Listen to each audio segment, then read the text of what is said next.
అండి, నేను ఉషా. మేము ఈరోజు అహ్మదాబాద్ నుంచి మార్నింగ్ 7:55కి శతాబ్ది ఎక్కి ఇక్కడ ఏక్తా నగర్లో దిగాము. 10:50 అవుతుంది.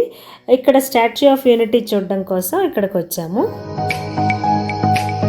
అందరూ చాలామంది ఆ బస్సు ఎక్కుతున్నారు. అది డే ట్రిప్ కోసం వచ్చిన వాళ్ళు డైరెక్ట్గా ఇక్కడ నుంచి స్టాచ్యూ ఆఫ్ యూనిటీ వెళ్ళాలనుకుంటే ఇది ఎక్కచ్చు. ఇక్కడ నుంచి 8 కిలోమీటర్స్ దూరంలో స్టాచ్యూ ఆఫ్ యూనిటీ ఉంది. కానీ మేము ఈరోజు నైట్ స్టే ఇక్కడ చేస్తున్నాం కాబట్టి మేము ముందు హోటల్కి వెళ్ళి అక్కడ నుంచి స్టాచ్యూ ఆఫ్ యూనిటీ వెళ్తాం. ఇది free bus, statue of unity ticket ఉన్న వాళ్ళకి. మేము గ్యాలక్సీ యూనిటీలో 1 నైట్ స్టే చేస్తున్నాము. ముందుగానే ఆన్లైన్లో బుక్ చేసుకుని వచ్చాము. ఇక్కడ చాలా రకాల బడ్జెట్లో హోటల్స్, హోమ్ స్టేస్ కూడా ఉన్నాయి. మీరు ఆన్లైన్లో బుక్ చేసుకుని ఇక్కడికి రావచ్చు. మేము హోటల్ నుంచి 1.5 కిలోమీటర్ దూరంలో ఉన్న భారత్ భవన్ వచ్చాము. ఇక్కడి నుంచి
ఏక్తా నగర్లో ఉన్న స్టాచ్యూ ఆఫ్ యూనిటీ దగ్గర ఉన్నాము.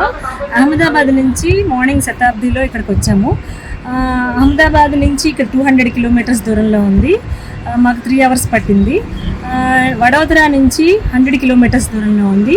సూరత్ నుంచి 150 కిలోమీటర్స్ దూరంలో ఈ స్టాచ్యూ ఆఫ్ యూనిటీ ఉంది. ఇది శ్రీ సర్దార్ వల్లభాయ్ పటేల్ గారి స్టాచ్యూ. దీని హైట్ ఎంతో తెలుసా? 597 ఫీట్ హైట్. వరల్డ్లోనే టాలెస్ట్ స్టాచ్యూ ఇది. దీని తర్వాత ఇంతకుముందు చైనాలోని స్ప్రింగ్ టెంపుల్లో బుద్ధ స్టాచ్యూ 420 ఫీట్ హైట్ స్టాచ్యూలో ఉండేది. ఇది వచ్చిన తర్వాత ఇదే ప్రపంచంలో అతి పొడవైన స్టాచ్యూ కింద ఇప్పుడు పిలువబడుతుంది. దీని ఓన్లీ విగ్రహం హైట్ 597 ఫీట్. దాని బేస్తో కూడా కలిపితే 790 ఫీట్ హైట్. ఇది చాలా టాలెస్ట్ అన్నమాట. దీన్ని స్టాచ్యూ ఆఫ్ యూనిటీ అంటారు. అలా ఎందుకంటారంటే మన శ్రీ సర్దార్ వల్లభాయ్ పటేల్ గారు మన మొట్టమొదటి డిప్యూటీ ప్రైమ్ మినిస్టర్ అండ్ మన హోమ్ మినిస్టర్ కూడా. అప్పుడు ఆయన మన బ్రిటిష్ వాళ్ళు 1947లో మనకు స్వతంత్రం వచ్చింది. కానీ స్వతంత్రం అయితే ఇచ్చి వెళ్ళిపోయారు, కానీ మనం అన్నిటినీ అలాగే వదిలేసి వెళ్ళిపోయారు. అప్పుడు మన 562 సంస్థానాలు ఉన్నాయి, మన ఇండిపెండెంట్ సంస్థానాలు, ప్రిన్స్లీ స్టేట్స్. అవన్నీ కూడా అలాగే ఇండిపెండెంట్గా నడుస్తూ ఉన్నాయి. అప్పుడు ఈయన వచ్చిన తర్వాత శ్రీ సర్దార్ వల్లభాయ్ పటేల్ గారు హోమ్ మినిస్టర్గా ఉన్నప్పుడు వాళ్ళందరినీ కలపడం కోసం చాలా ట్రై చేశారు. కొంతమందిని బతిమాలి, బామాలి, బెదిరించి అన్ని రకాలుగాను అందరినీ ఇండియాలో ఒకటిగా కలిపారు. అందుకే ఈ స్టాచ్యూని స్టాచ్యూ ఆఫ్ యూనిటీ అంటారు. ఇది నర్మదా నది ఒడ్డున కట్టారు. దీనికి 3,000 కోట్లు 3,000 crores ఖర్చు అయింది. దీన్ని ఎప్పుడు ఆవిష్కరించారంటే ఆయన 143వ పుట్టినరోజు సందర్భంగా మన ప్రధానమంత్రి శ్రీ నరేంద్ర మోడీ గారు అక్టోబర్ 31న 2018లో ఈ విగ్రహాన్ని ఆవిష్కరించారు. ఈ విగ్రహ నిర్మాణానికి 3,500 మంది వర్కర్లు, 250 మంది ఇంజనీర్లు దీనికి ఈ విగ్రహానికి పనిచేశారు. ఆ తర్వాత ఇక్కడ ఈ విగ్రహాలకు కావాల్సిన ఇనుముకి ఈ చుట్టుపక్కల ప్రాంతంలో ఉన్న రైతులు కానీ చుట్టుపక్కల లోకల్ వాళ్ళంతా కూడా వాళ్ళ ఇంట్లో ఉన్న స్క్రాప్ ఇనుము అదంతా కూడా తీసుకొచ్చి చాలా విగ్రహ నిర్మాణానికి సహాయపడ్డారు. స్టాచ్యూ ఆఫ్ యూనిటీ బయట ఇక్కడ అమూల్ వాళ్ళది ఒక ఫుడ్ స్టాల్ ఉంది. ఇక్కడ బర్గర్, పిజ్జాస్, గ్రిల్ శాండ్విచ్, ఇంకా సమోసా, పఫ్స్, టీ అలాంటివన్నీ దొరుకుతాయి. The iron man of India, ఉక్కు మనిషి విగ్రహం చూసారా? ఎంత స్ట్రాంగ్గా కట్టారంటే భూకంపాలు వచ్చినా కూడా చెక్కు చెదరకుండా కట్టారు.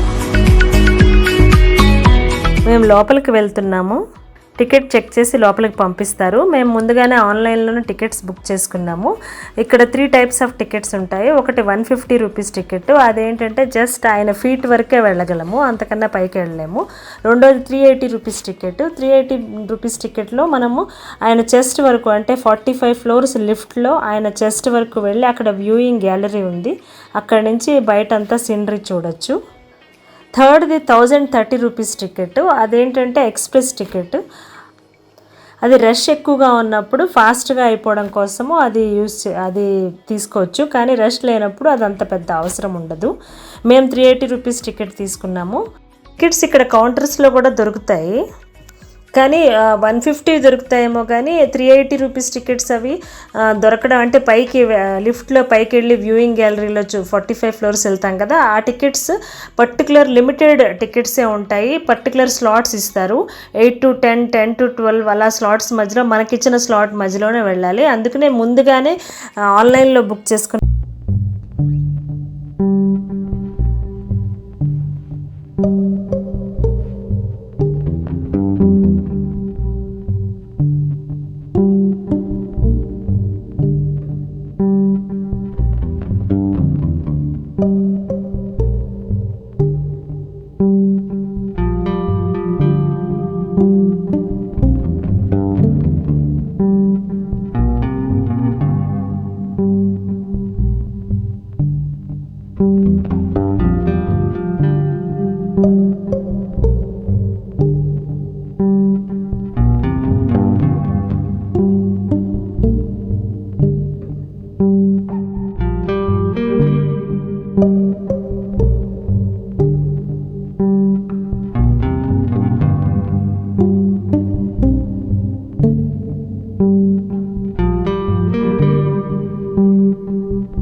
వచ్చాము. అక్కడ పెద్ద హాల్ మ్యూజియం ఉంది, ఇందులోంచే లోపలికి వెళ్ళి వ్యూయింగ్ పైకి వెళ్ళడం కోసం అని చెప్పేసి ఆయన చెస్ట్ దగ్గరికి వెళ్ళడానికి 45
వెనకాల కనిపిస్తున్నది Sardar Sarovar dam.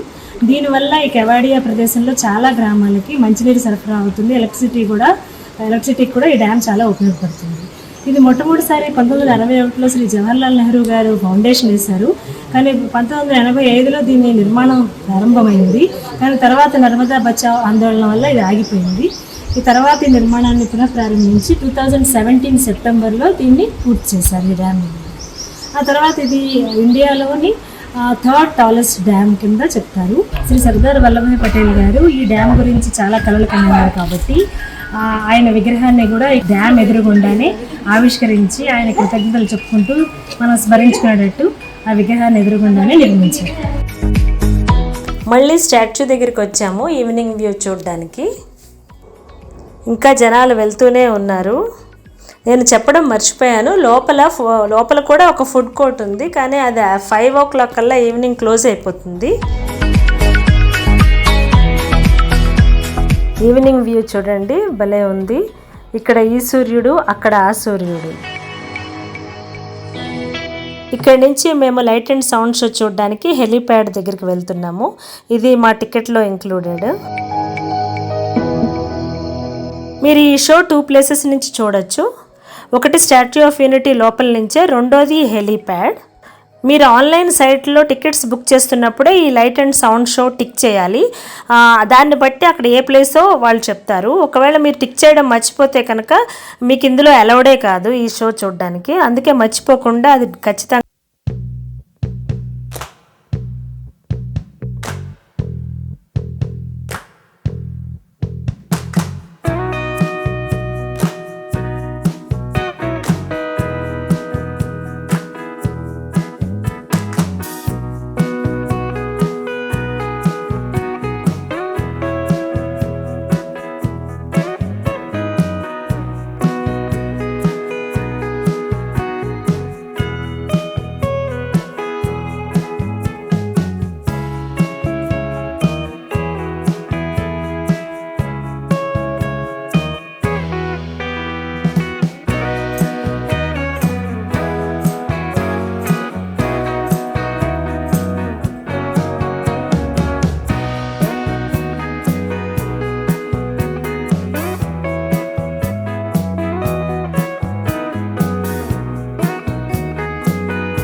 Morning cactus గార్డెన్కి వచ్చాము.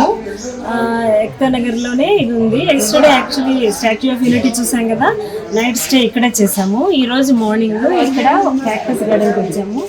ఇది 25 acresలో స్ప్రెడ్ అయి ఉంది. దాంట్లో 6 lakhs ప్లాంట్స్ ఉన్నాయి, cactus plants, different varieties. 450 species of cactus ఇక్కడ ఉన్నాయి. ఎక్కడ మనం చూసి ఉండము అంత హ్యూజ్ క్యాక్టస్. యూనిక్ గార్డెన్, చాలా బాగుంది. మనము నర్సరీలో వాటిల్లో చాలా స్మాల్ చూసి చాలా మురిసిపోతూ ఉంటాము. కానీ ఇక్కడ చాలా బిగ్ క్యాక్టస్ చాలా బాగా మెయింటైన్ చేస్తున్నారు. ఇవన్నీ మనం ఒక రౌండ్ వేసి చూసేద్దాం.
Valley of flowers included. మిగతా వాటికి ఆ సైట్లోకి వెళ్ళి పే చేసి తీసుకోవచ్చు.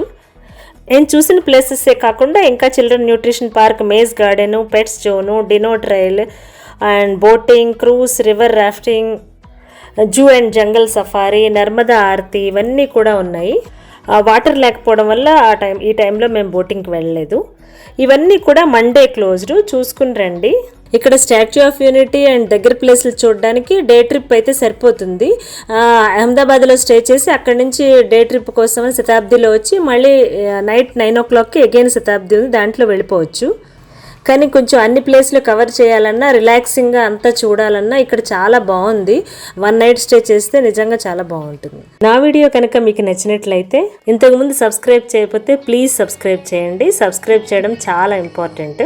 లైక్ చేయండి, కామెంట్ చేయండి, ప్లీజ్ అందరికీ షేర్ చేయండి. Thank you so much.